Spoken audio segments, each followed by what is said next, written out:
Buen día. ¿Se escucha bien? Buen día, profesor. Perfectamente, profesor. Hola, qué gusto, gracias. Qué gusto. Estoy viendo que se Querido, están agregando gente que está entrando, así que esperamos 5 minutos. Si se nos llega a terminar el tiempo, por favor, ingresamos con las mismas coordenadas. correcto. Para ir entrando en tema, veo a profesores acá de nuestra casa y obviamente alumnos y público en general. Lo que yo voy a tratar de conversar con ustedes es algo que vengo estudiando hace muchos años y más viviendo en el hospital de clínica. Y digo viviendo porque mis 5 primeros años los viví en el pabellón del hospital y ese era mi domicilio. Es más, en mi DNI figuraba Córdoba 2351. Bien, ¿a qué voy con esto?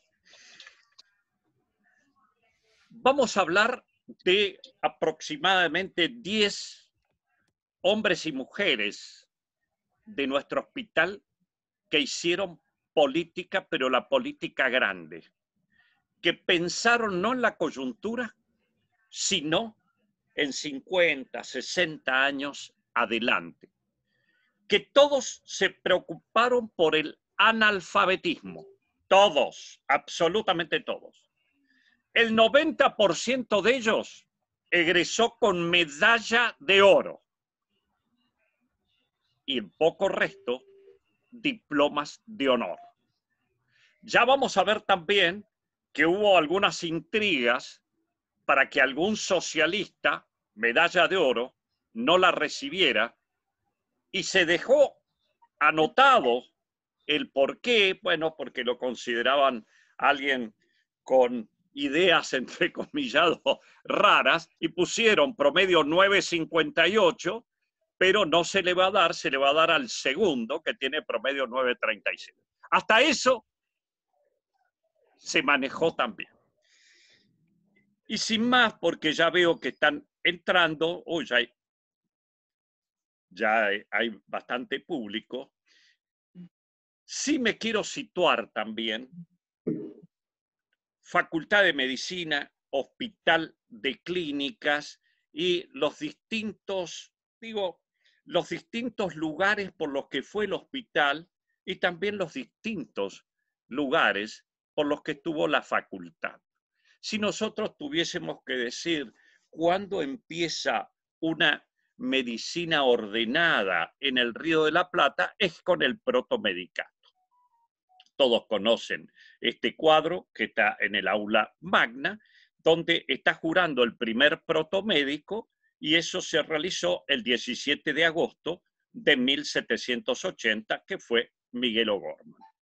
Yo ya les he dicho muchas veces dónde funcionaba esto, pueden ir hoy día y verlo. Actualmente es la Escuela Guillermo Rawson y está en Humberto Primo al 343 para ser más preciso, frente a la iglesia de San Pedro Telmo. Ahí funcionó el Superior Tribunal del Protomedicato. Miren qué interesante cuando uno habla de la evidencia. ¿Y por qué no mencionamos esto? Fíjense, Miguel O'Gorman, en 1798, 1796 se había empezado Edward Jenner con la vacuna antivariólica. Y entonces hace un registro de pacientes con viruela, los que no recibieron vacunación, individuos, y los que recibieron vacunación. Y entonces le pide al doctor Cosme Argerich, a otros licenciados, porque no había tantos médicos, el mismo doctor Gorman, y ven que prácticamente aquellos que habían sido inoculados, no hubo prácticamente muertes. Estamos hablando 1796. Este edificio era la Facultad de Medicina. Posteriormente, estamos hablando allí más o menos año 1880.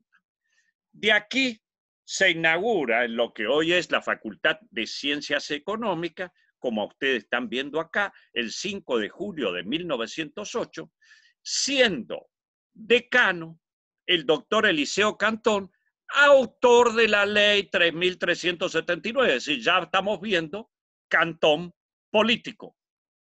Ese es el edificio que hoy sabemos que es la Facultad de Ciencias Económicas.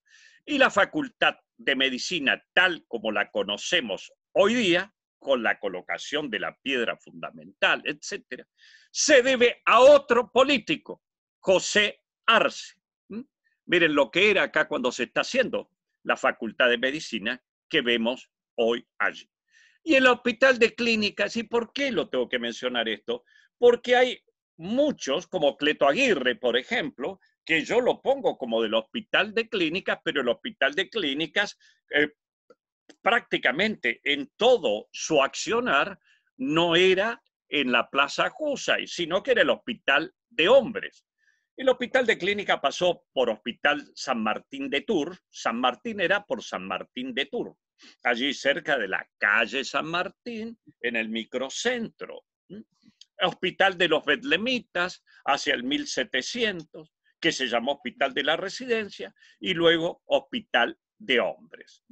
Esto sería cuando se destina la manzana, fíjense ustedes, que se destina la manzana 36, Juan de Garay, para, en la fundación de la segunda fundación de Buenos Aires, cerca de la iglesia de la Merced, para la construcción de un hospital que en realidad no funcionó. Pero sí, a partir de 1713 ya tenemos el viejo Hospital de Hombres.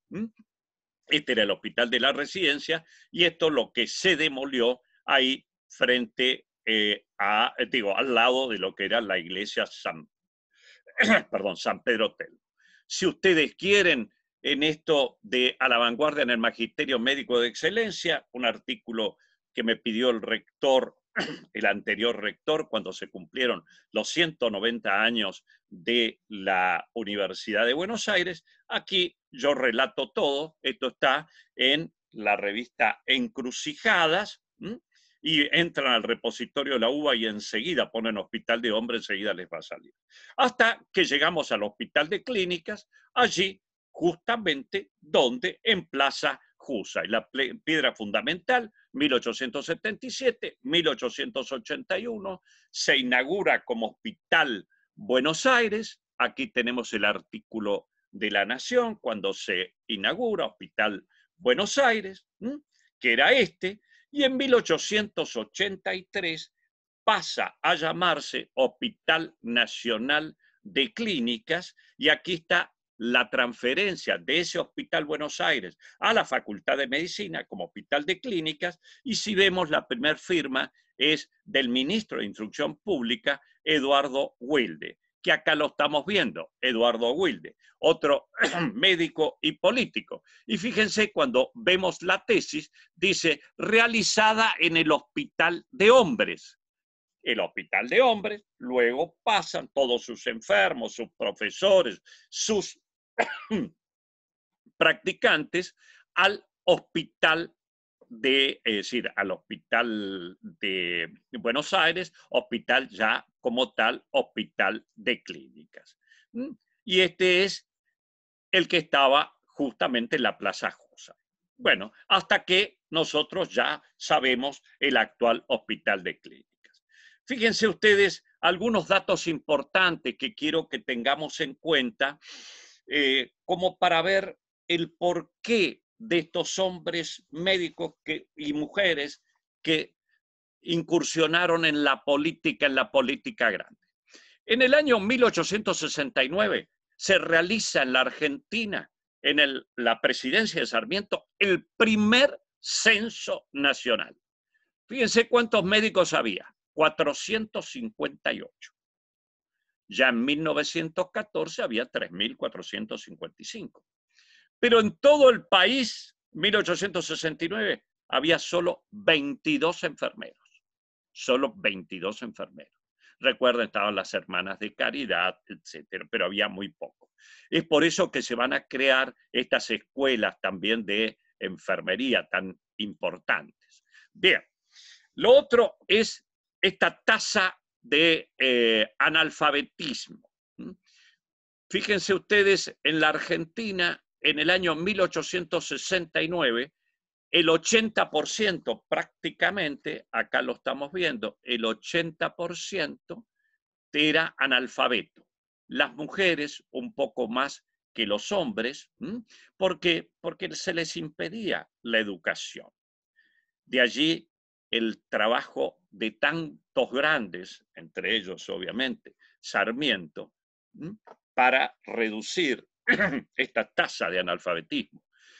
Somos un país de inmigración en ese tiempo, tenemos que empezar a pensar también en los problemas sociales, en los problemas sanitarios.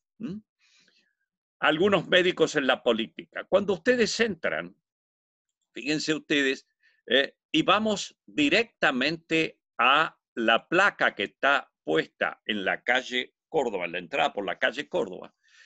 Entre esa lista vemos José Arce, político, José Ingeniero, político, Juan Bautista Justo, Juan B. Justo, político, Gregorio Arauz Alfaro, político, Eliseo Cantón, político, Luis Güemes, político, Alicia Moró de Justo, política, Luis Agote, político, Enrique Dickman, político, Cleto Aguirre, político.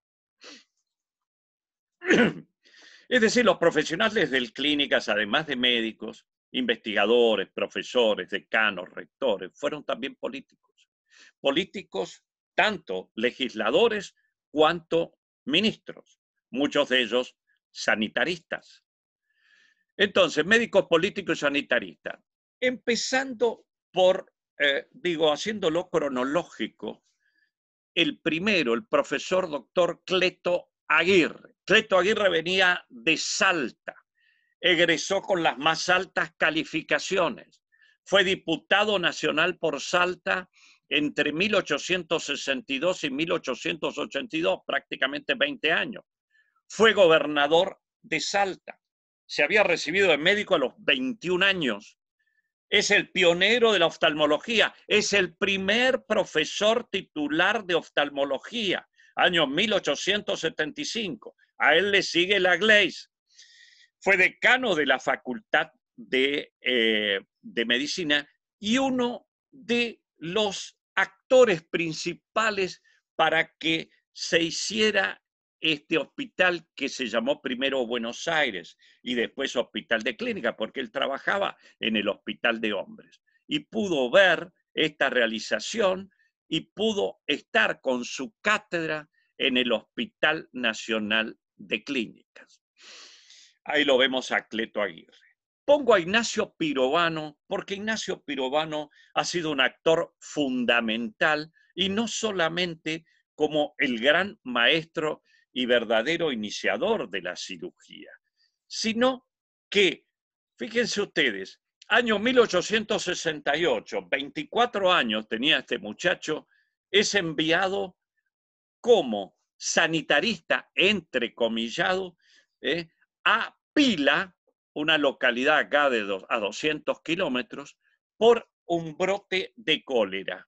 Realmente fue extraordinaria la labor que cumplió, tanto es así que la comunidad de Pila juntó dinero y encargaron la mejor caja de cirugía a Francia, que se le obsequia el pueblo de Pila. Por otro lado, fue uno de los partícipes junto al doctor Muñiz que intervino en la epidemia de fiebre amarilla. Él se salvó, se enfermó y se salvó Pirovano. Lamentablemente Muñiz falleció.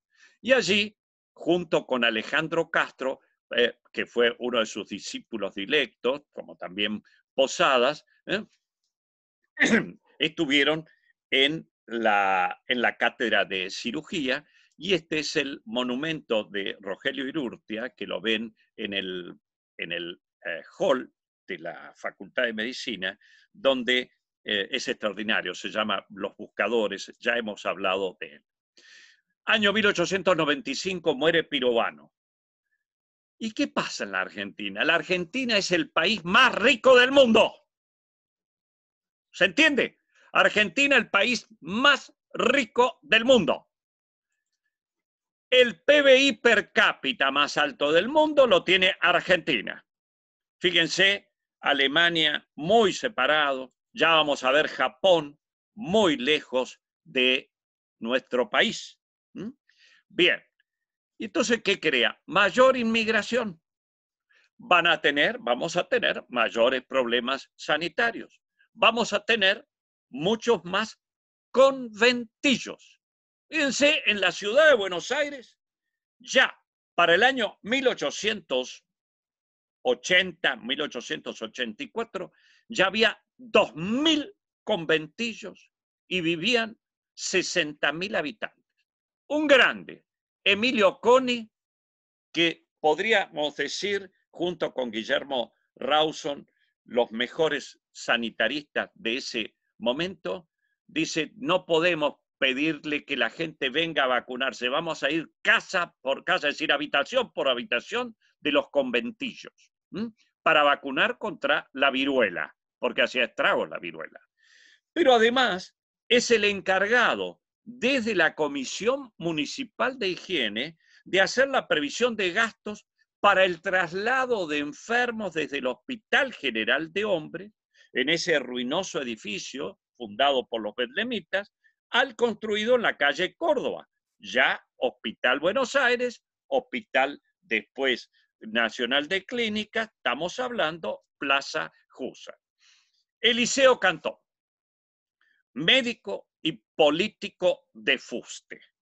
Fíjense, diputado entre prácticamente 24 años estuvo como diputado y fue presidente en 4 oportunidades de la Cámara de Diputados.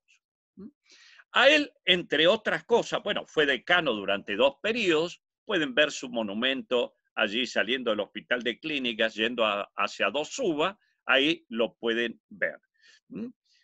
Prácticamente uno de los fundadores, ¿no?, de la cátedra de obstetricia, y es el autor de los 4 tomos excelentes realmente de la historia de la Facultad de Medicina, desde sus orígenes hasta el año 1921.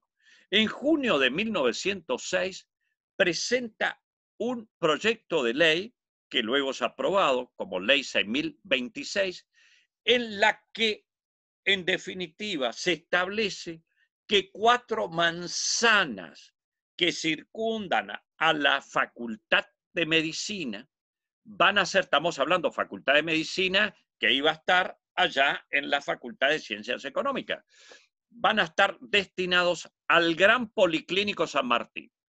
Él estaba pensando en lo que después hace Arce, en la Facultad de Medicina, Facultad de Farmacia y Bioquímica, Facultad de Odontología y Hospital de Clínicas, el edificio que hoy, en el que hoy actuamos.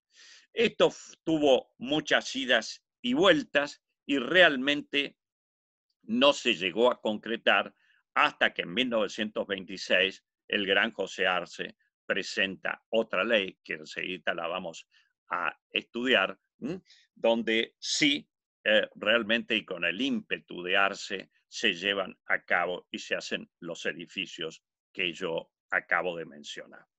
Güemes, el profesor Luis Güemes, profesor titular de la segunda cátedra de medicina interna.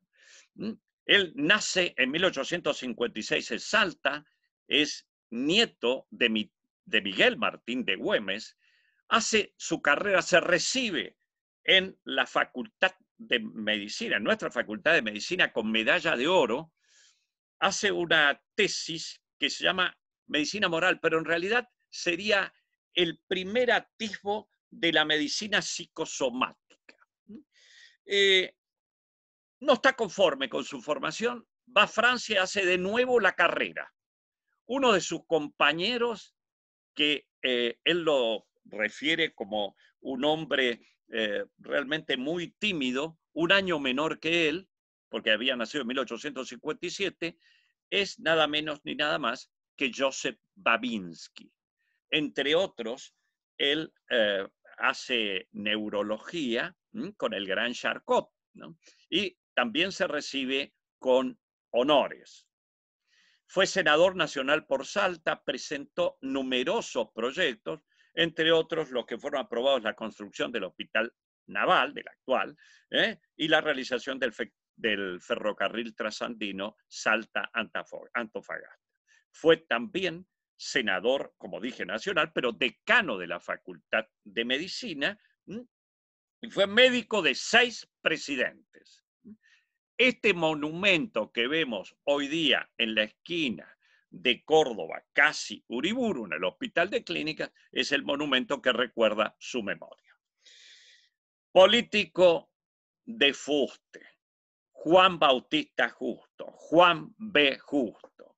Para los jóvenes estudiantes no es solamente una avenida, Juan B. Justo, ¿no? Bien, egresó como medalla de oro. El gran Avelino Gutiérrez dijo, esta tesis doctoral sobre aneurismas arteriales quirúrgicos es lo mejor y es la excelencia hasta hoy día en el mundo. Introduce el sistema de asepsia quirúrgica. Fue profesor titular y el primer cirujano en el mundo, reitero, primer cirujano en el mundo en realizar una resección osteoplástica de la bóveda craneana. Por eso es considerado también uno de los padres de la neurocirugía. Se perfeccionó en Austria, Suiza, Francia, Alemania, hablaba varios idiomas. De hecho, él hace la primera traducción al español de la obra de Carlos Marx es realizada, El Capital, es realizada por Juan Bautista Justo. Es el fundador del Partido Socialista. Él se había, en su época de estudiante, para tener algo de dinero, era periodista parlamentario, funda el periódico La Vanguardia, es el fundador del Hogar Obrero, fue diputado nacional, fue senador entre 1924 y 1928, en 1928 muere, apoyó la reforma del 18 y fallece. Aquí tenemos La Vanguardia. Muy preocupado por justamente todo esto de los conventillos, el analfabetismo, muy dedicado. Entre otros numerosos libros, tiene uno que es Teoría y Práctica de la Historia. Un grande con él fue Nicolás Repetto, que también se recibió con honores y dice en su libro Mi paso por la medicina, que se los recomiendo, Mi paso por la medicina, se los recomiendo, el eximio cirujano y político Nicolás Repetto, al referirse a Juan B. Justo, dice, a su lado me inicié en la cirugía aséptica. Aprendí además el concepto humano que debe guiar el ejercicio de la profesión, que todo dolor debe ser evitable, la solidaridad con el enfermo, con el infortunio y la dignidad para ejercer con honor una profesión tan seria y respetable. Enrique Dickmann, otro medalla de oro. En su autobiografía, Enrique Dickmann, vamos a ver la cantidad de libros que escribió. Él dice, traté de hacer la carrera no en 2 años, como dice el Nacional de Buenos Aires, que salió con honores también, sino que quise hacer todo porque esto era lo que me gustaba. El doctor Juan B. Justo, quien era mi maestro y compañero, verdadero maestro intelectual, me dijo cuando me acerqué a la política que si yo quería tener alguna influencia socialista entre los estudiantes y también entre los profesores, debía empezar por ser buen alumno, en especial el mejor alumno. Fíjense lo que dice. Debería empezar. En los exámenes de las 5 primeras materias del primer año de medicina, obtuve 10, la más alta calificación.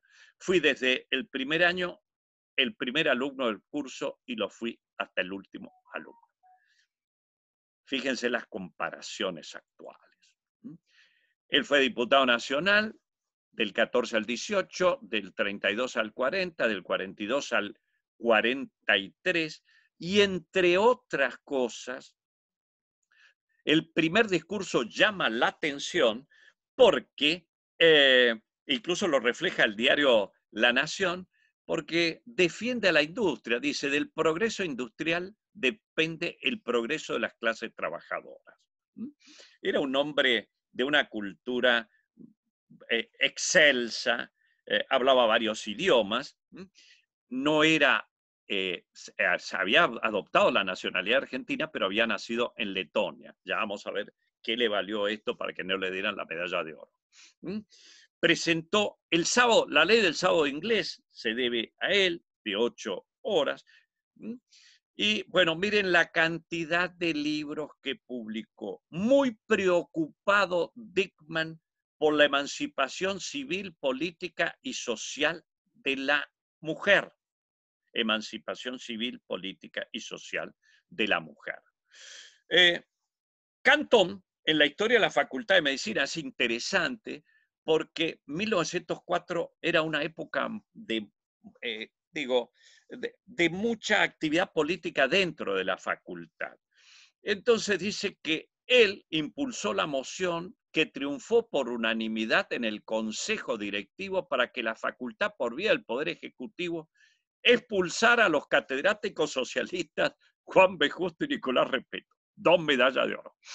También reconoce que en ese periodo estuvo detrás de la denegación del primer premio al estudiante del año, al joven estudiante socialista Enrique Dickman, aduciendo, le buscaron de todo a Dickman, que había nacido en Letonia. Lo más lindo que había adoptado la nacionalidad argentina. Luego de presentar una transcripción del acta de sesión del Consejo Directivo, donde se otorga el premio Medalla de Oro a Manuel Rosso, segundo promedio 9.37, y el diploma de honor al primero, Dickman con promedio 9.58. Estas cosas también las vivimos. Y están reflejadas. Luis Agote. Bueno, para nosotros realmente, para la cuarta cátedra nos llena de orgullo este gran maestro, el segundo profesor titular. A él le debemos la primera transfusión con sangre deshidratada en el mundo, pero tuvo una intensa labor legislativa, fue diputado provincial por Buenos Aires, senador provincial y luego diputado nacional.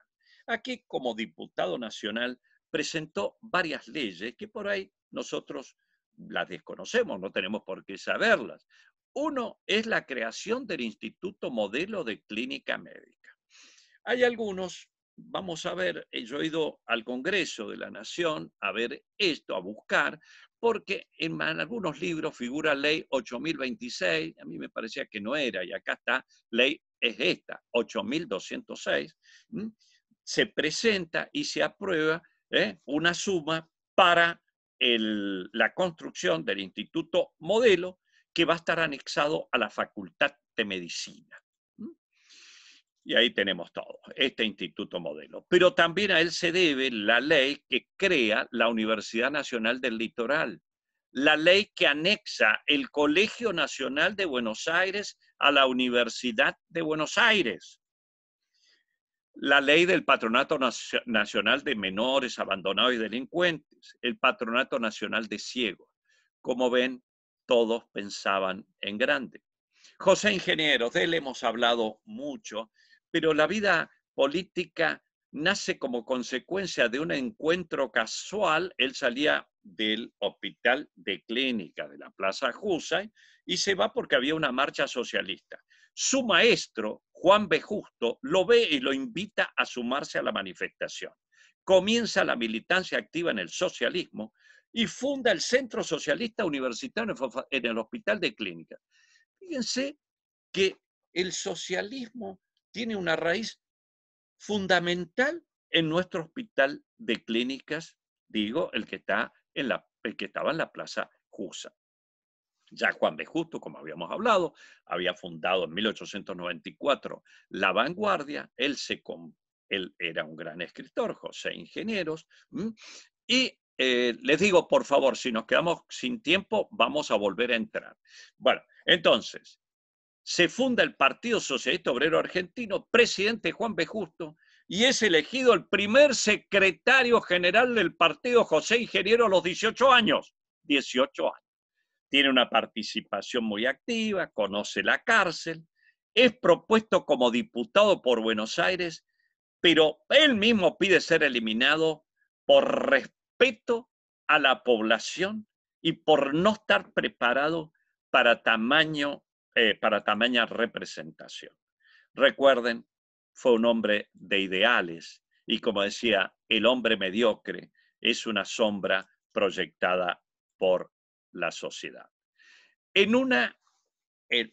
tenía un influido intercambio epistolar con grandes intelectuales. Se autoexilia en Lausanne, en Suiza, y esta carta, que está fechada el 3 de agosto de 1912, dirigida a Ricardo Rojas, con él polemiza sobre lo que significa para José Ingenieros patria. Dice, todos los países no son patrias. Estas dejan de serlo en ciertas épocas de rebajamiento moral cuando se eclipsa todo afán de cultura y se enseñorean viles apetitos de enriquecimiento. Bien. Es realmente donde abrevan, si bien la eclosión de la reforma universitaria es en Córdoba, José Ingenieros es considerado el inspirador de la reforma universitaria. Y miren qué interesante. Aquí estamos viendo a Deodoro Roca, este es el manifiesto de la reforma universitaria, junio de 1918, y miren la Federación Universitaria de Córdoba, a quien le envían un telegrama. Están esperando las palabras de José Ingeniero. Acá está. ¿Cuándo? Junio 18 de 1918. ¿Quién lo firma? Barros, presidente de la Federación Universitaria de Córdoba. Juventud Córdoba anhela y espera palabra, aliento en Cruzada Redentora. Obviamente que no se hizo esperar. José Ingenieros. Bien, ninguno de estos que estamos hablando fueron mediocres y además confiaron en la juventud. ¿Por qué? Porque, como él decía, las fuerzas morales son jóvenes quienes no tienen complicidad con el pasado. La juventud escéptica es flor sin perfume. Los mediocres jamás cosechan rosas por temor a las espinas. Año de la Reforma, 1918. ¿Y qué pasa en nuestro país? En septiembre empiezan a llegar los primeros casos de gripe española, que en realidad no era gripe española.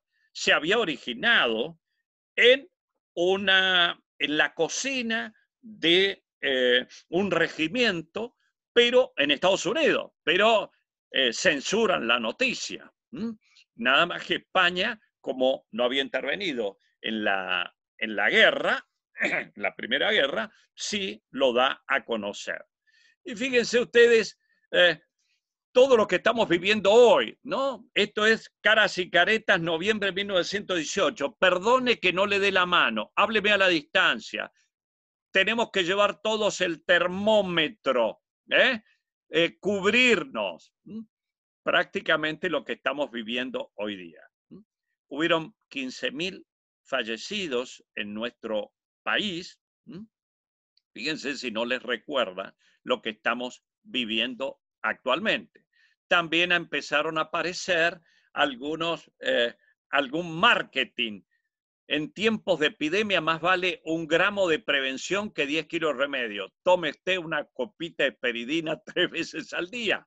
O me curé fumando cigarrillos balsámicos, eucaliptina inhalante. Y también la industria vitivinícola, el fortificante. Antes la gripe se curaba con purgas, ahora se cura con vino. Y hasta un tango, la gripe, tango contagioso. Bien, hasta el gato llevaba barbijo. Y ahora, en estos 5 minutos, se nos va a cortar en un ratito, vamos a volver a entrar, llego a la primera gran política que perteneció al Hospital de Clínicas, Alicia Moreau de Justo. Alicia Moreau de Justo nace en Londres. Su padre era un revolucionario francés que tuvo que escapar, se fue a Inglaterra y en 1890 Alicia Moreau con su madre se viene y después llega su padre, que fue un activo participante de reuniones socialistas.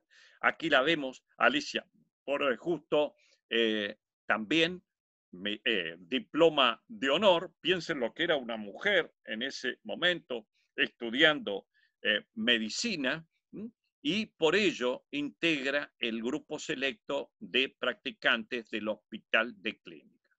Ya había algunos aires de esta revolución en ciernes femenina. Lola Mora estaba con sus fuentes de las Nereida, esto estamos viendo en 1903, Julieta Lanteri, otra médica que se había recibido antes, ya se había presentado a votar porque se leyó absolutamente todos los reglamentos y se les había escapado a el machismo imperante que las mujeres no podían votar. Se presentó a votar y fue la primera argentina y la primera mujer latinoamericana en emitir un voto. Estamos hablando año 1911, el 26 de noviembre. Bien, muere en realidad atropellada por un vehículo. Se dice que realmente fue un homicidio. Bien, aparecen los institutos de belleza y Alicia Moreau de Justo es realmente una trabajadora incansable por los derechos de la mujer. Ella se dedicó a ginecología, atendía a mujeres sin recurso y aquellas que ejercían la prostitución de forma totalmente gratuita. Es el primer proyecto de ley de sufragio femenino fue de Alicia Moreau de Justo, que lo presenta el diputado socialista Mario Bravo, obtuvo la aprobación de diputados, pero cuando pasa a senadores es rechazado porque había un amplio dominio de los conservadores.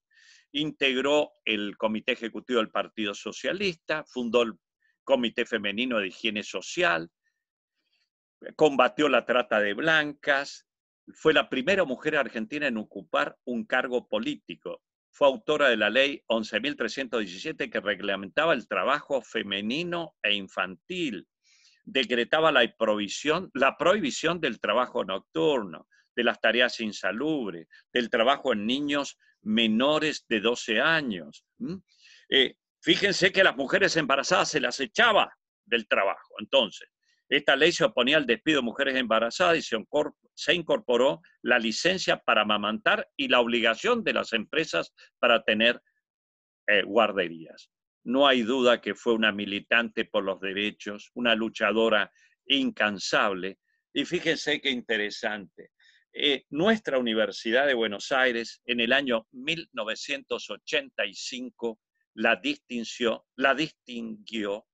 con el premio, la distinción médica del siglo por la Universidad de Buenos Aires. Hasta último momento, hasta sus 100 años, estuvo presente en marchas y es una de las fundadoras de la Asamblea Permanente por los Derechos Humanos. Ahora vamos a salir y vamos a entrar con las mismas, por favor, con las mismas coordenadas.